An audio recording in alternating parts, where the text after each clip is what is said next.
Hello, UT, and welcome to another episode of Game Time. I'm Nolan Tashin, and this week I'm reviewing the game Grand Theft Auto V. Grand Theft Auto V is the latest incarnation of one of the most popular franchises in gaming history created by Rockstar. It recently broke records such as being the highest budgeted game in history and the fastest game to hit the $1 billion mark in sales.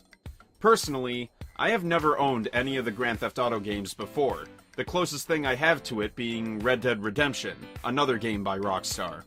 The game takes place in the fictional city of Los Santos, which is heavily based off of LA in California. The game itself is about what Grand Theft Auto usually is about, a group of characters seeking opportunities and riches through several acts of crime. You have three main characters to take control of. Michael, the retired professional thief with the worst possible kind of family, Franklin, a thug from the streets looking for a way to leave his crazy aunt's house, and Trevor, who has a very, colorful personality. As far as I've gotten, because this game is very long and I have yet to finish it, the story is pretty much like a mashup of The Italian Job, Breaking Bad, and any HBO show. You pull off several heists in the game that let you choose what sort of approach you want to take, which usually boils down to either running in guns blazing or playing it smart and finding ways to slip past security. The graphics look amazing and are very realistic, making it worth the long loading periods when starting up the game. As for the gameplay itself, some parts are thrilling and other parts are kind of stale to me. The big heists are always fun, but a lot of the setup missions for them can be pretty boring and tedious. The way you drive cars or operate any other vehicle goes pretty smoothly, but the combat seems a bit sluggish to me for some reason. The multiplayer gameplay can be really fun when you have a group of friends to mess around with. You have the entire city of Los Santos to play in and are given a lot to do, but I usually prefer racing and co-op missions with my friends.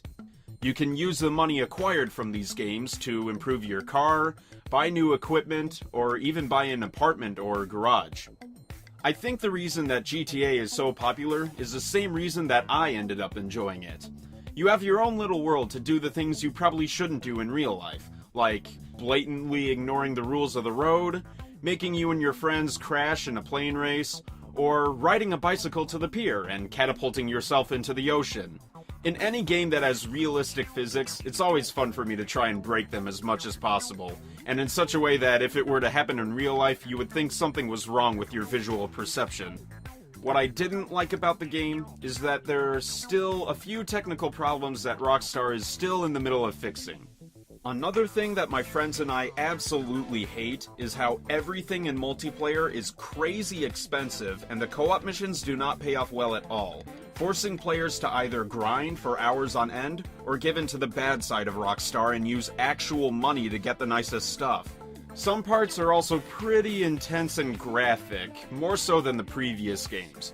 So, sorry little Billy, but this game is not for kids, and it never should be. Overall, the game was okay.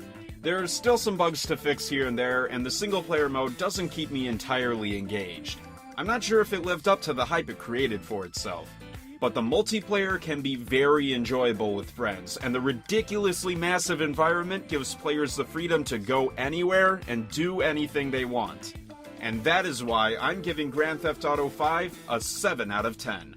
See you next time.